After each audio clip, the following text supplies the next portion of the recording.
Welcome and Happy New Year. I hope you love this time of the year as much as I do. We've just come through phenomenal holidays with friends and family. I've been in Wisconsin with beautiful snow, and now I get to come back to wonderful Austin, Texas on my ranchette, where our weather is chilly today, but it will be 60 tomorrow. And I can start this new year over with any plans I want to make, because that is the blessing we have received, that every year we get to start all over again. Most people start with New Year's resolutions. This has been going on since the Babylonians, when they made peace with their gods and worshiped their gods by making promises to them to return everything that year that they took from them and to repay any debt. Some things really never changed. Then the Romans continued this when they honored the god Janus, for which January is named, by also making promises of gifts throughout the year. Today, statistics tell us that 4 out of 10 people still make New Year's resolutions.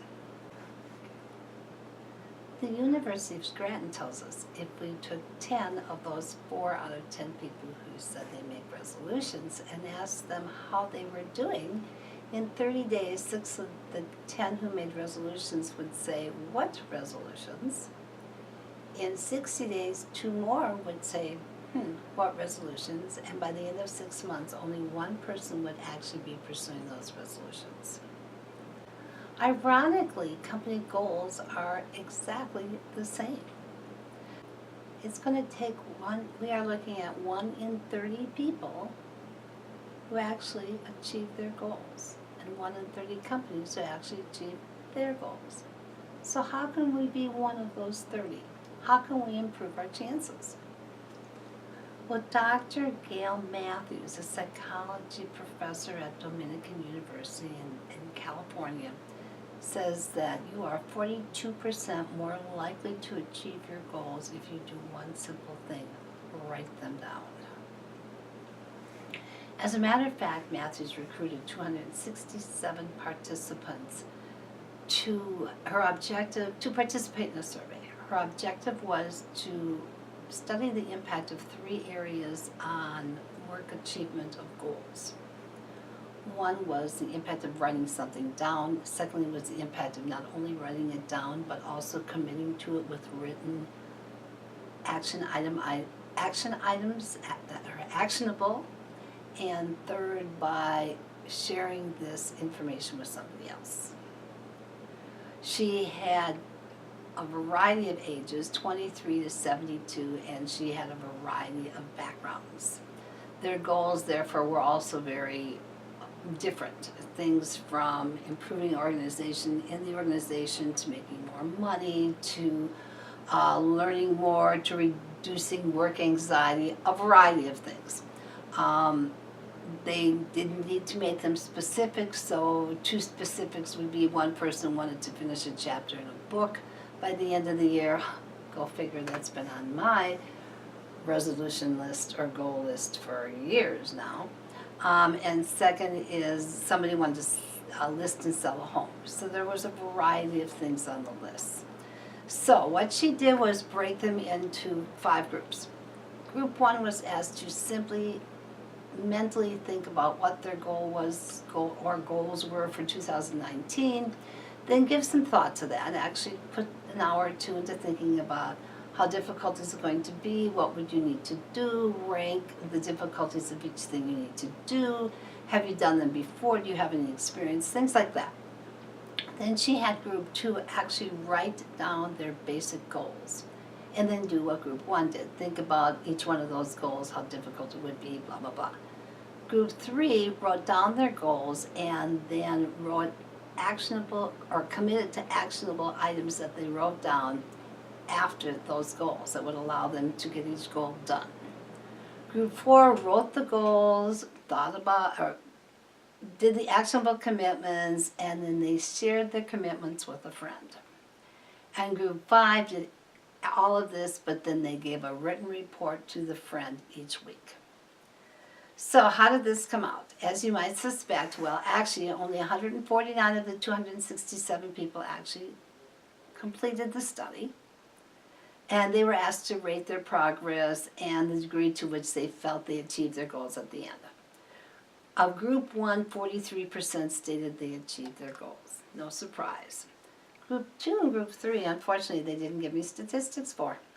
But we're more concerned about group 4 and group 5 anyway, because we're all going to write it down and commit. Group 4 accomplished 64% of the group accomplished their goals, and group 5, 76% of their group accomplished their goals. So in order to get everything done, and this really establishes empirical proof of the fact that the tools as you as an owner need to use, just like we give tools to our employees to use, when setting our goals, are writing them down, committing to them by establishing actionable items with due dates, and then committing that to someone else. And chances are you will make your goals. So, we need to start with writing them down. How do we do that? How do we set goals? Number one, you need to be specific. It needs to be measurable. You can't just say, I want to increase sales.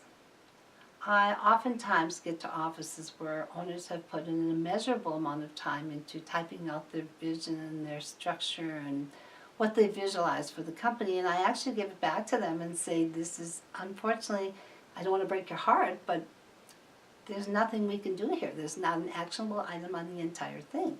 How do you want to increase sales? That is not a goal. You need to make a goal of, if you're a model that is driven by repeat clients, then you want to set a goal based on repeat clients as well as an annual revenue goal. You need to make sure that you have ability to measure this goal, and it needs to be attainable. If you've been in business for 10 years and you have 100 repeat clients, you're not going to have 200 repeat clients at the end of next year. Well, I shouldn't say that, but chances are you aren't going to. You will certainly need to get some help in order to do that, because you're going to have to change a lot of things that you haven't been doing before, because you were selling less than one repeat client a month, and now you want to sell 2 every week. That's going to take some difference and some changes, and rapid changes in the model of your company and a lot of the structures. Before I close that subject, I'm sure you're wondering what is attainable. I would say for a company who's been in business for 10 years and has 100 repeat clients, I would shoot for 126 net repeat clients by the end of the year, which means if you lose one, you have to sell 2, which means you would need to add 26 clients, or 1 every other week, 1 net every other week. That's attainable, and it's a 30% growth. If you are hitting that in 6 months, then raise the bar. Nothing says you can't change your goal. It's your company and your goals. Another area that you're going to want to set goals on will be your employees, because without cleaners you can't increase the number of houses you're going to clean. Although 26 more clients isn't going to be more than 2 cleaners, and you won't even need them both full time next year, so that's not such a stretch. But one thing you might want to do is start working on your employees, and to say something like to increase employee morale is, again, broad. How do you measure that, whether or not you were successful at the end of the year? Well, actually, by taking a look at whether or not you really only needed 2 employees. How many times did you turn over?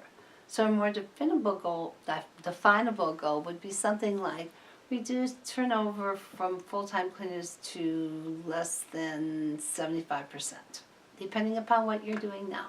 You need to figure out your turnover rate and then establish what you want to do with that turnover rate. Once you've established your major goal, like 100 to 126 repeat clients, print it out and tape it to your laptop, your PC, whatever you're going to look at every single day, your mirror, so that you're sure that it is constantly number one thing on your mind each day. Also, break that goal down. You need lots of little actionable items. Many little goals put together makes your big goal along the way. Success isn't just a dollar value. It isn't something that is measurable only by dollars. It can be something that's outlandish. If you have some goal, like wanting to write a book, make that a goal for this year and make an action plan for how you can get that done. On the other hand, goals don't have to be overwhelming. It doesn't have to be like writing a book.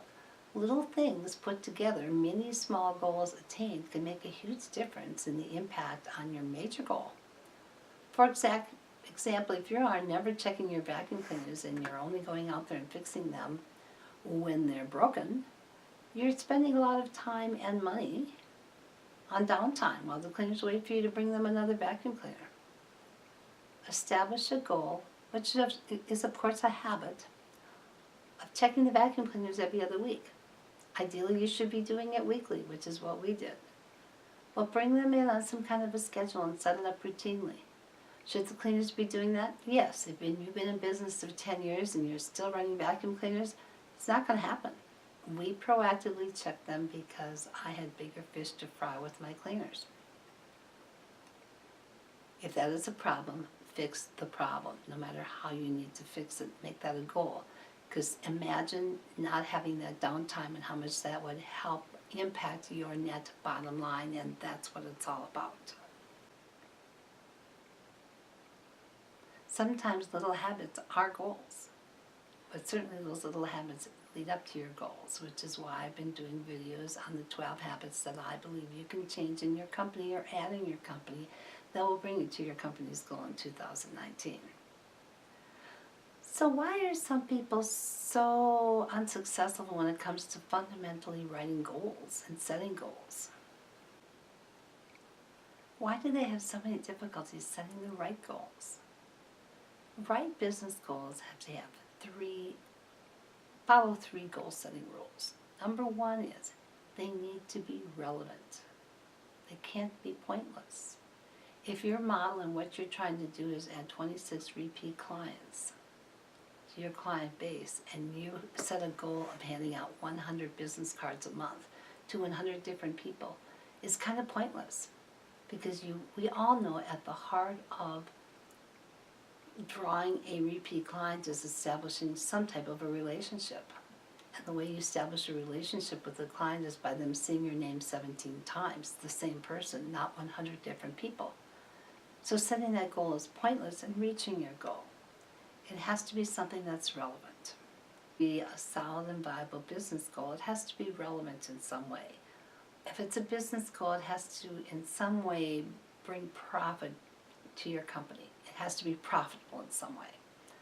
That's not to say that every single business goal has to be measurable by dollars and cents.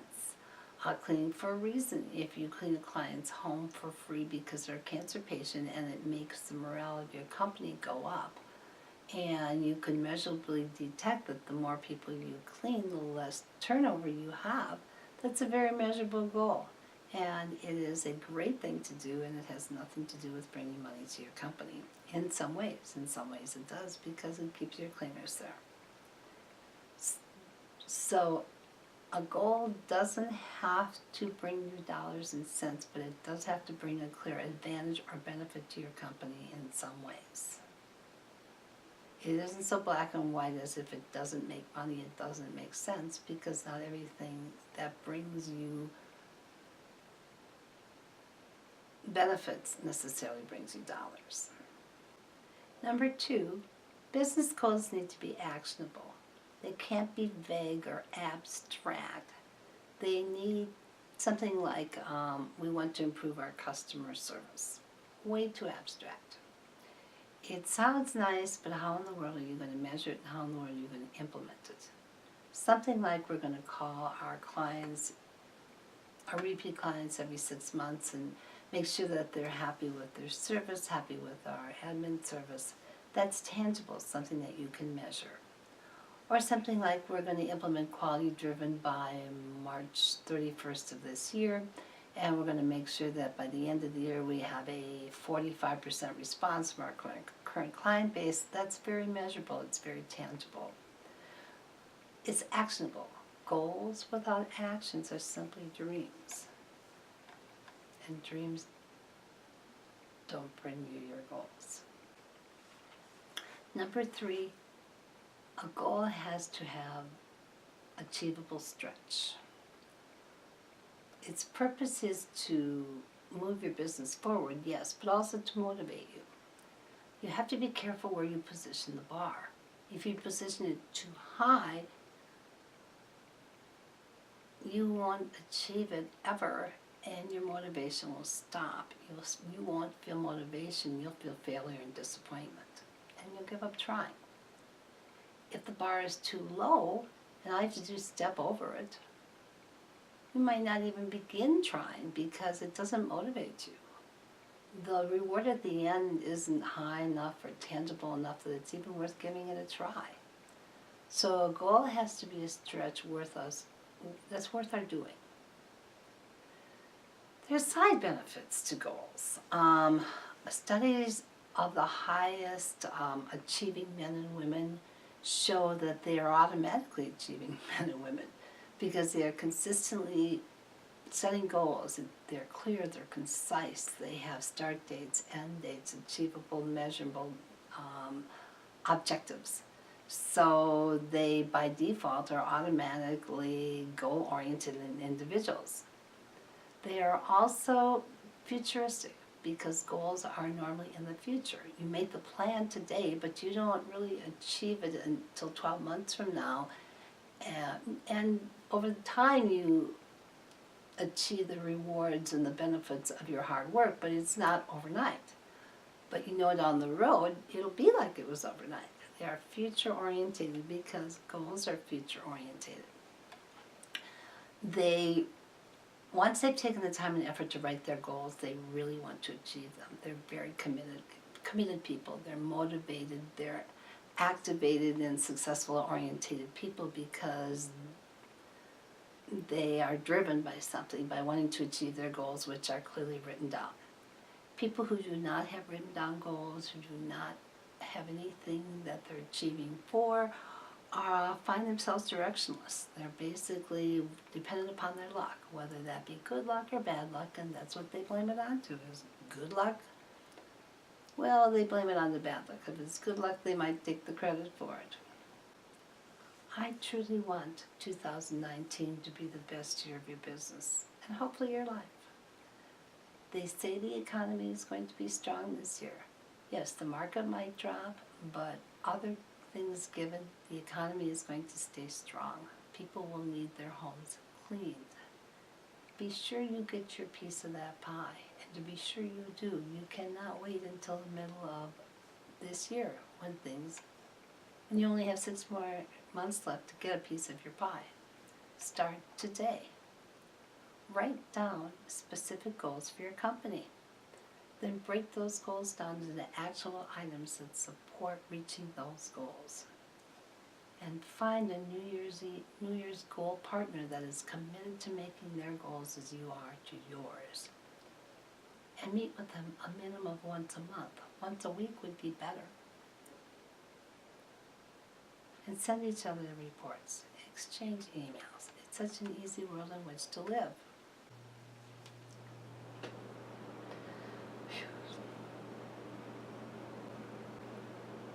Or make rags to riches your partner. I would be happy to guide you through the process of setting and attaining your goals.